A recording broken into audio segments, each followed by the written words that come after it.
la señora Doloritas Upegui, la madre de esa mujeraza que ustedes debieran conocerla, la santa más grande que tenemos, la única santa colombiana, pero de las santas que nos desafían de una manera tremenda, de esas santas en la iglesia que son un huracán de Dios, pero hay que conocerla. Doña Doloritas Upegui le enseña a sus hijos, a Carmelita, a Juan de la Cruz y a Laura, a rezar por un Señor que ellas no conocen. Y todos los días oran por Él. Pero en un momento, orando por el Señor Clímaco Uribe, entonces Laura creía que era un familiar o alguien a quien amaban mucho, porque orar todos los días por él. Y su madre Doloritas le dice un día: Laura, ese fue el hombre que asesinó a tu padre y debemos amarlo porque es preciso amar a los enemigos y porque ellos nos ayudan a acercarnos a Dios. ¡Qué maravilla! Cuando yo entienda que ese a quien yo digo odiar o esa es la oportunidad para acercarme a Dios, tal vez actuemos de manera distinta. Porque es la oportunidad que tú tienes seguramente para acercarte a ti mismo y a ese misterio que somos los seres humanos. Nosotros somos emocionales y si no lo fuésemos, pues no seríamos humanos. Y yo efectivamente no soy responsable de las emociones que en un momento determinado llegan a mí, como cualquier emoción. Cuando llega a mí la ira, la rabia, el enojo por cualquier situación, yo no soy responsable de ello, yo no lo puedo controlar. Pero yo sí soy responsable de la ira, del odio y de la rabia que guardo en mi corazón. Eso sí depende de mí. Y lamentablemente todos optamos por guardarlo. Lamentablemente. Repito, y con la falsa convicción de creer que le estoy haciendo un mal terrible al otro con mi odio. La madre Laura, repito, vivió en una época muy compleja a nivel político. Los que son más mayorcitos que yo pueden contarlo. La guerra entre liberales, conservadores, que se convirtió en una guerra religiosa, obispos predicando desde el púlpito que había que matar a los liberales en nombre de Dios, como tantas brutalidades hemos hecho en la vida, como las cruzadas, como la Inquisición, en nombre de Dios. Y en nombre de Dios ustedes y yo muchas veces odiamos, porque ¿cómo voy a perdonar esto tan grave que me hicieron? Pues Laura y la señora Doloritas pensó que el asesino de su esposo, don Juan de la Cruz, era la oportunidad que Dios estaba poniendo delante justamente para acercarlas más a la misericordia entrañable de Dios, que es infinita y no conoce límites. Nosotros somos iguales a Pedro. Señor, ¿no será mucho 7 perdones en mi vida? ¿No será demasiado perdonarle a esta que me ha hecho de todo lo que ha querido? Seguramente Dios te dirá: el día que te canses de guardar tanto odio, arrastrar tanta rabia en tu vida, el día que te canses de vivir mal, sintiendo el dolor y el aguijón de tu odio, tal vez te perdones. Tal vez te perdones. Te perdones odiar al que tú odias, pensando que lo estás hiriendo de muerte.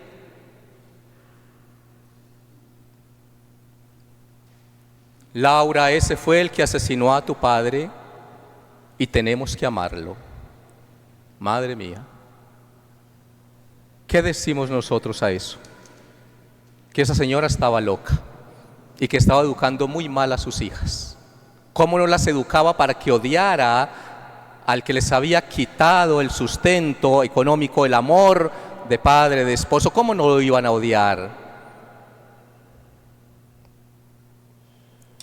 Hace mucho estamos hablando de, y aquí seguramente hablarán muchos políticos, de la justicia restaurativa. ¿Qué será eso? ¿Qué será eso? ¿Qué será, desde una experiencia de Dios, qué será la justicia restaurativa? ¿Será que tiene que ver con el perdón? ¿Será que tiene que ver con ello? Pero es que de la primera persona que yo debo tener compasión es de mí mismo. Cuando soy compasivo conmigo, no permito que nada y ningún sentimiento errado, dañado, pueda lastimar mi vida. Y cuando yo no soy misericordioso conmigo, en ese orden, no puedo pretender serlo con el otro. Por eso le dice Jesús a Pedro: Pedrito, Pedrito, siempre, siempre, siempre, siempre que quieras estar bien, perdónate. Perdónate esa rabia, ese odio, esa ira que tienes contra tu padre, tu madre, tu exnovio, tu expareja, tu hijo, tu vecino. Perdónate si quieres vivir en paz. Pero nosotros pensamos que el perdón es magia, magia. Y que eso se arregla con una salve. No. Lo que estas mujeres, lo que Laura descubre es que mientras Dios no sea el motor de su vida, ella no lo va a lograr. Mientras ese Dios de Laura no se le convierta en el perdón de Laura, no va a ser posible. Mientras la misericordia de Dios no sea la misericordia de Laura, ella no lo va a lograr. Porque seguirá actuando como Pedro. ¿Cuántas veces? ¿Cuántas veces Laura sufrió la violencia de todas las maneras posibles? Empezando por el asesinato de su padre cuando eran pequeñitos, por cuestiones políticas. Sufre la violencia desde pequeña en el colegio, con su familia, con su propia familia, el desprecio, las humillaciones. Cuando ustedes leen a esta mujer, ustedes dirían: esta tenía todas las razones del mundo para odiar a todo mundo. ¿Cuál fue la elección de Laura? Díganmelo ustedes. ¿Cuál fue la elección de Laura? Perdonar. La elección suya fue vivir bien, vivir tranquila, vivir en paz. Al interior de la iglesia es perseguida por obispos y curas, dentro de ellos, tristemente, carmelitas que vivían en la región de Urabá, los españoles que habían venido a fundar en Colombia. Tristemente, nosotros tuvimos mucho que ver en ello. Perseguida por los hombres de la iglesia, que les parecía que una mujer no podía hacer nada mejor que ellos. Ahí estamos pintados los hombres. Qué tristeza. Los curas creían que una mujer no podía tener la fuerza, el arraigo de Laura Montoya. ¿Cómo se iba a encarnar Dios en una mujer tan débil? Porque a Dios le encanta ser débil y a Dios le encanta nuestra debilidad y nuestra pobreza. Y le encantan nuestros errores y le encanta nuestro pecado.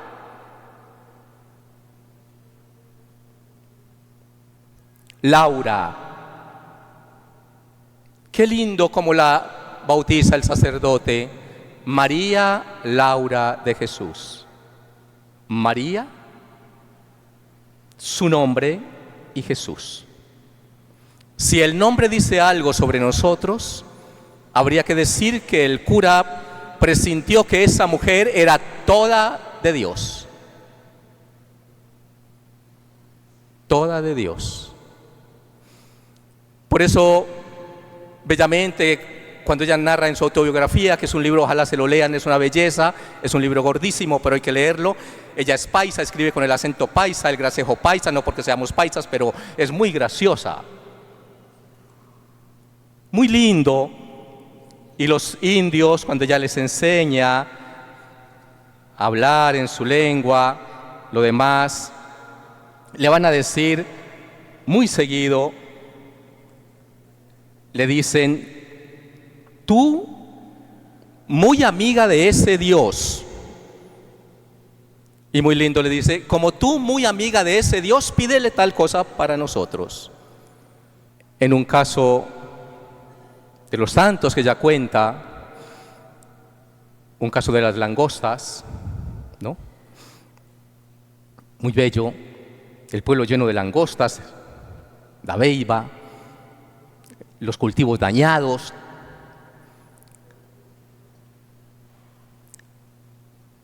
Y los indios le dicen: si tú decirle a ese Dios, quitar angosta, no decían langosta, angosta, y nosotros creer en tu Dios.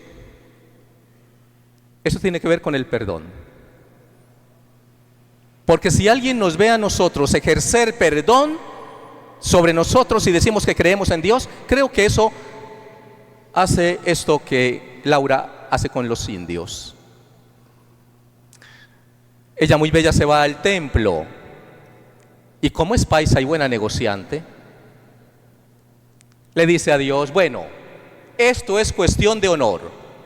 Usted quita esas langostas y estos creen en usted. Entonces, ¿ahora qué hace? Qué hermosa. Dice ella que salió del templo y no había ni una langosta, ni en el pueblo ni en los campos. Pero los indios, muy listos, les dice: bueno, ya quitó angostas, pero ahora no llueve. Como tú y muy amiga de ese Dios, dile que llueva. Efectivamente, dice la madre Laura, que empezó a llover. Si vos mucho amiga con tu Dios, le dicen ellos, si vos mucho quiere a nosotros, miren qué belleza, ¿para qué no decir tu Dios que quite angosta y mande lluvia?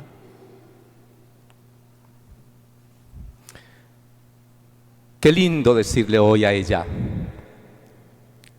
Laura, si vos, mucho amiga de Dios, dile que nos dé la paz.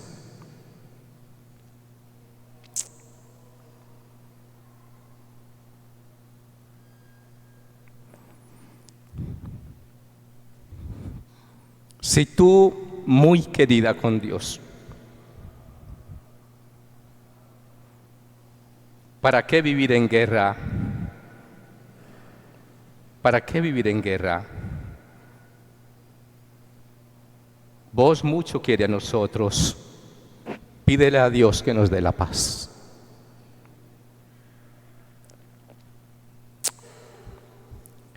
Ella es Laura.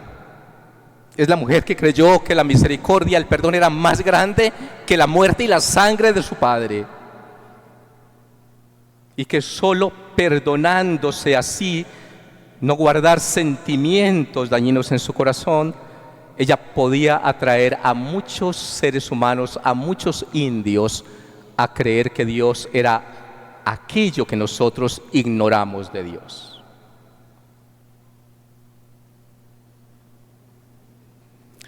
Laura es la misericordia de Dios con rostro de mujer. Es la ternura de Dios en esas selvas agrestes y en esos mares bravíos de Colombia. Es Laura. Fue la primera mujer en Colombia que luchó por los derechos de los indios y de los negros. Eso no es una novedad de nadie en este siglo. Lo hizo Laura, con las uñas y con Dios. Eso no es una carrera política de Laura. Nunca lo fue.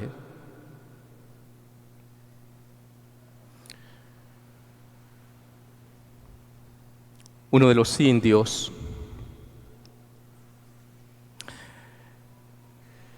de los tantos a los que ella le hace esos milagros preciosos. Y esto tal vez lo necesitamos nosotros también. Y yo les digo también, les invito a que se lo pidamos hoy a Laura, a la santa, a esa mujer impresionante. Miren lo que le decía el indio después de que ha hecho un camino, que Laura le ha mostrado un rostro de un Dios que los amaba, que no tenía el propósito de acercarse a ellos para quitarle las tierras, como ellos pensaban que iban ellas, como los políticos que iban a quitarle las tierras, ellos pensaban que iban a eso y que por eso los iban a conquistar. Restitución de tierras.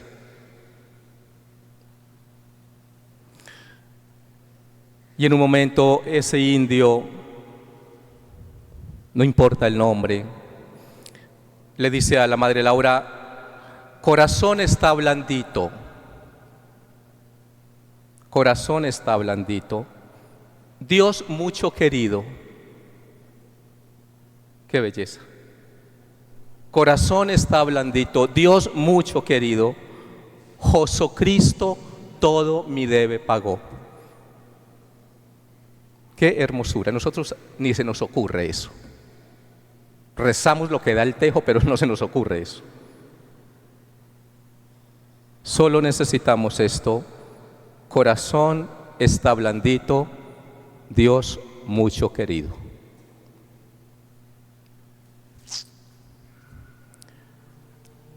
Tú mucho, amiga, con tu Dios, Laura. Nosotros hoy en Colombia, en el mundo, pero en Colombia, estamos agobiados por el dolor, la angustia, el odio, la rabia, la ira. Vos mucho, amiga, con tu Dios, Laura. Nosotros te pedimos que le pidas a Dios que ablandes nuestros corazones, porque vos mucho quiere a Dios y vos mucho quiere a nosotros. Santa Laura, ruega por nosotros. Amén.